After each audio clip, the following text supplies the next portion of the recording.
Hey, what's up everybody? Prospector here with Watcher of Realms. Today we're looking at Eliza. As you know, she's been in the Shard Summon recently, and I thought I'd go over like a full breakdown of her kit, show her how she can be used, go over her qualities, her skills, her awakenings, all that good stuff. So without further ado, let's dig in.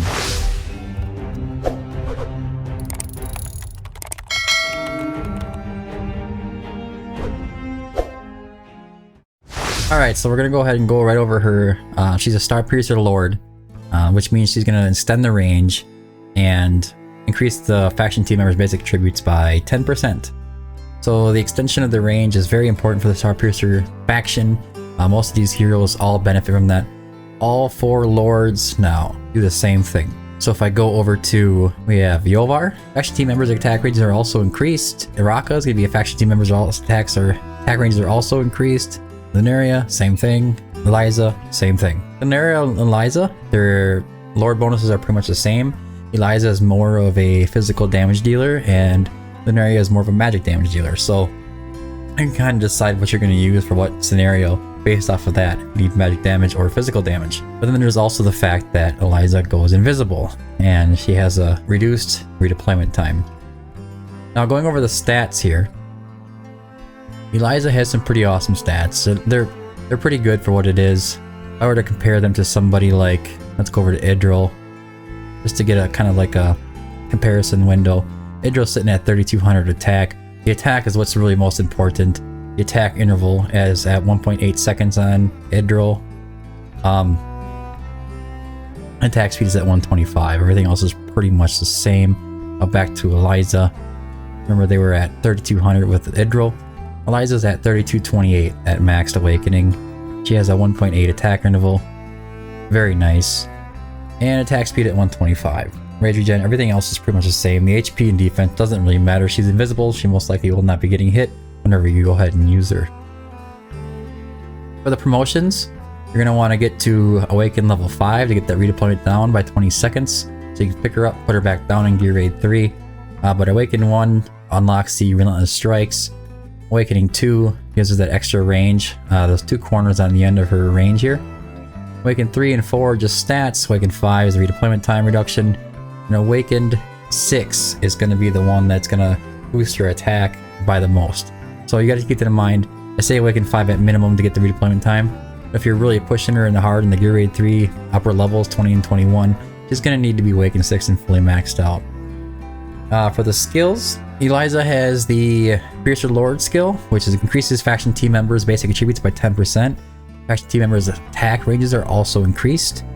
On her ultimate is when deployed, gains invisibility, increases damage by 100%. This can only be triggered 1 time for each deployment, so it's kind of like a sure sign that Infernal Roar is going to be the set for her, just based off of that. The invisibility lasts for 40 seconds. The increased damage lasts for 40 seconds as well.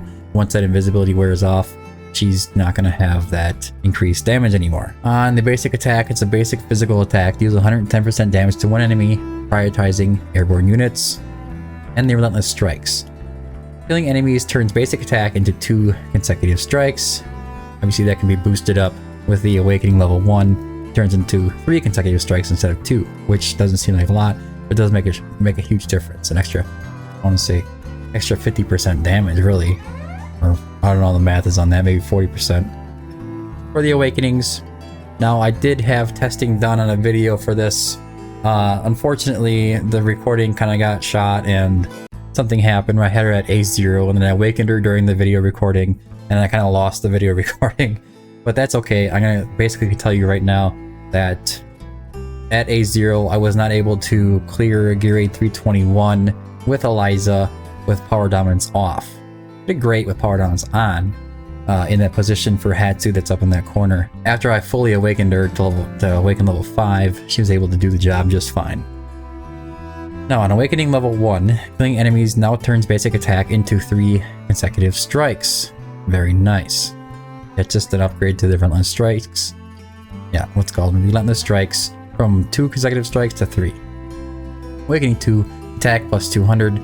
She's an epic. She has a low base attack. You boost up her attack by an extra 200, and it goes on to her base attack, and overall it's going to raise her attack in the end. And getting past those defenses is really hard for epics, so having extra attack is it means more than you think. Awaken 3 increases damage to airborne units by 10% upon each deployment, stacking up to 3 times. Every time you put her down, you pick her up. You put her down, you pick her up. You put her down, you pick her. The third time you put her down, she's gonna have that full 30% increased damage to airborne units. Keep in mind, it's airborne units only. She's a Gear Raid 3 specialist, so that's exactly what we're looking for. They're all airborne units. Now on Awaken 4, she's getting an attack speed plus 25. This goes onto the base, just like Idril. So that's why she has a 1.8 attack interval when you look at her in the stat screen. On the Awaken 5, killing enemies during the ultimate extends the ultimate's duration by 10 seconds. This can be triggered up to 2 times. So she can stay in that ultimate form as long as she keeps killing enemies. That Awaken 5 right there makes Gear Raid 3, 19, 20, and 21, the timing and placing her, very easy. You can just put her down whenever you're ready to put her down.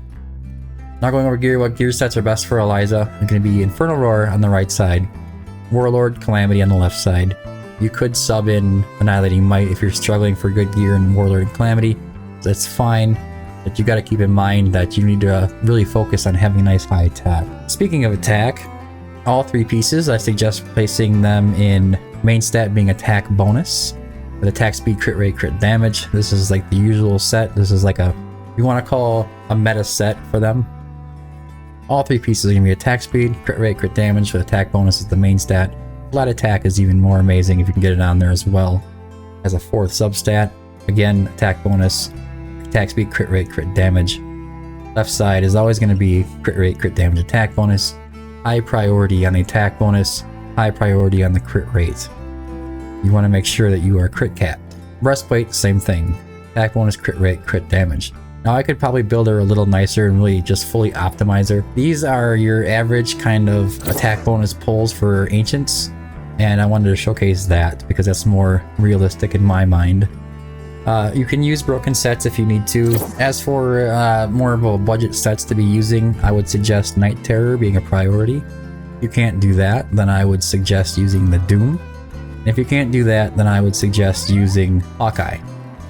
So Hawkeye, launching 5 basic attack, increases damage by 25% for 6 seconds. The problem with Hawkeye is that you have to be fully engaged in enemies all the time in order to keep it 25% up. When you look at Night Terror, the increases damage by 25% for 3 seconds after making crit hits. Now she's attacking every 1 to 1.2 seconds. It's really easy. If you get her crit cap, she's going to have that full 25% damage boost. Regardless, you only have to hit an enemy 1 time. The next hit, she's locked in at 25% until she disengages. Alright, so now I'm going to bring her into Gear Raid 3, Stage 21. The original video that I had recorded had 19, 20, and 21 all recorded. And she was able to do it A0 at 19 and 20 with that really OP gear that's on her right now. And then 21, she failed. She was not able to take care of the enemies coming down. The first enemy that came out, she was able to take care of. But the other 4, she was not able to take care of. I think she takes care of 3 fine at A0, but when the 4 come out, she can't quite take them down. Now, what area am I talking about? Eliza is going to be mostly placed here. You're going to place her down when an enemy comes out. There's going to be a timer that starts. You want to get her placed down within the first 30% of that timer with this specific gear anyways. And then you can make sure that she has enough time to take that enemy down. You will have more time than that typically to take care of it anyways, so. Now, one of the reasons that Eliza is so amazing to me, especially I love her being added to the game, the fact that she can replace Hatsuut and almost do a better job than Hatsuut. She's a little easier to work with than Hatsuut. Hatsuut's timing is very specific. 821, power dominance off. This is the team. Normally you wouldn't need Hatsuut in here, I just have her in there. So you could do this with 8 heroes, and you have room for 2 more of whatever hero you want to bring, maybe a tank, an extra healer, or whatever you're working with. You can bring an Ezra in case you're worried about somebody not getting a heal. Going to fight now, not really showcasing any of the other heroes, I'm mostly focused on Eliza. So I am going to attempt to one-shot the boss. Typically doesn't happen with power dominance off, but it will take care of him pretty quickly where it's not really a problem. Now in Gear Raid 3, the boss will target the last hero placed. I do have to note that Eliza cannot be targeted when she's invisible. So the boss will keep targeting the last hero placed before her. So that's something to keep in mind. I'm going to start off placing Silas down here, facing up. I'm going to start working these enemies up here in this corner. Next one's gonna be Idril. Now Idril can solo this whole right side, so I want to say that I'm going to take care of this center line here, and I'm going to try not to ult with her so she can't really interfere with what's going on with Eliza. I want a good full showcase of what she can do. Dolores is in Invig buff, so she's going to give Silas a nice Invig. You can see his damage is going to go up by about 10k. It's very nice. And as soon as Laurel is ready, we're going to place her down, pick her up to get Idril ulting. Now the first run here, I am going to use Idril to clear this. You could theoretically maybe put a Hex here or a different Piercer that can shoot up to these guys and take care of them. You don't have to use Idril. But we'll pull her up. I'm going to start Idril. I'm going to go ahead and start Dolores right away.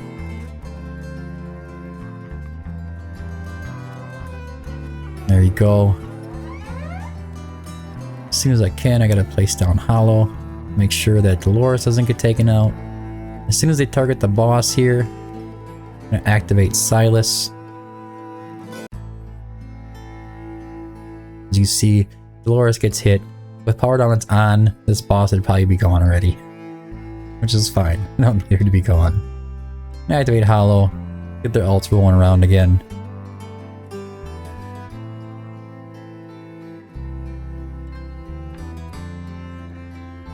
You can see targeting the last hero place, which is Hollow right now.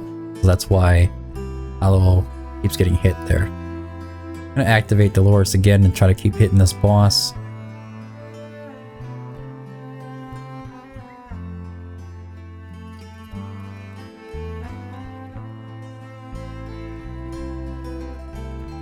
So now we're going to be approaching the deadline to where I have to get her placed down.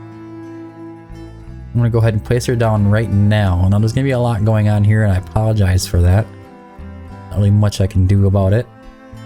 I'm going to activate Silas, get rid of the boss. We can go ahead and place down Nyx.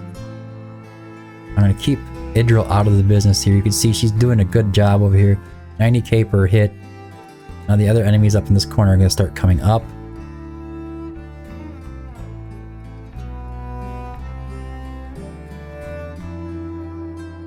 About 90k per hit, 70k in the middle one. That's a higher defense opponent. We need to get Nyx activated as soon as possible. I also am going to place down my Hatsuut over here just to make sure that this gets taken care of. As you can see, Eliza is doing the job, and if she does not, you can always go ahead and activate Idril to finish off. Now, as soon as she takes that last enemy down, you're going to want to pick her up. And we're pretty much on easy mode now. We're just going to wait for Nyx to come back.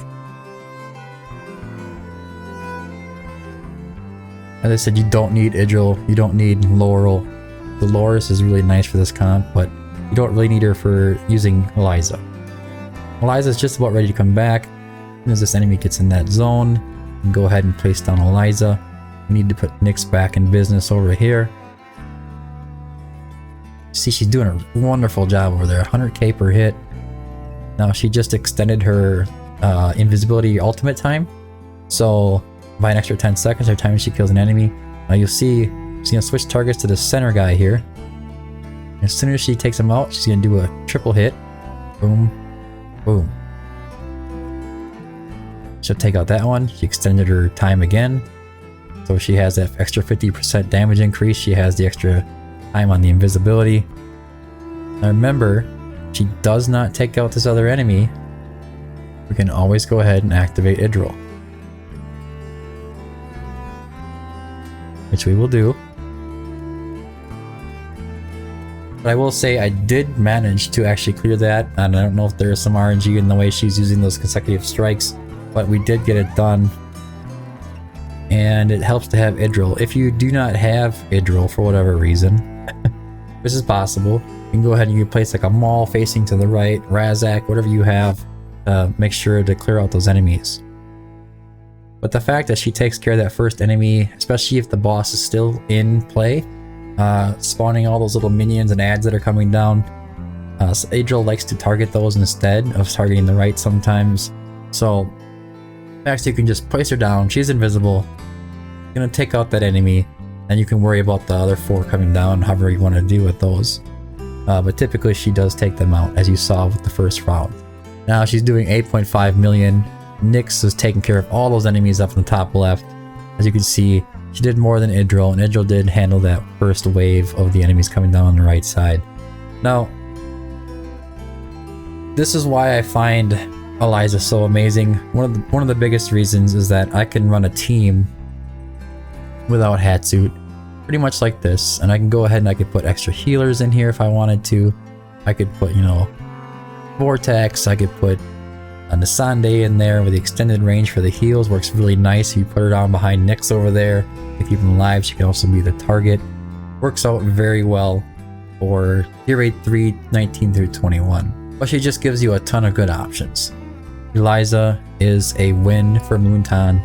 We needed an extra epic Piercer Lord. Actually, just like a quick story, when I first was playing this game, it took me 6 months to get an epic, or a Piercer Lord in general, from the Star Piercer faction to be able to increase those ranges, and I struggled with Tier Rate 319 for a long time. I had to use like the Setchum comp, you know, where he sits in the center, flipping guys up and down, using Razak, Maul, and this whole crazy thing. Eliza and Lunaria are just 2 amazing units for Star Piercer faction. But anyways, guys, that's it for this video. I hope you found it helpful. If you did, don't forget to like and subscribe. Obviously, you just pulled Eliza because you're here looking for how to build her and how to use her. And congratulations for pulling her. She's an amazing hero. I can't like say that enough. She's an amazing, amazing hero. I love her. One of my new favorite epics in the game. Like I said, don't forget to like and subscribe. Leave a comment down in the comment section if you just pulled her. If you have any questions, just feel free to ask. I'm really good at answering and responding. And you can also join the Discord. It's down in the description below. We have the hero guides in there if you're looking how to build them. We look at stage guides, takeovers, all that good stuff. It's all in there. We're all very friendly, so don't be shy. But anyways, thanks for tuning in. Until next time, keep digging.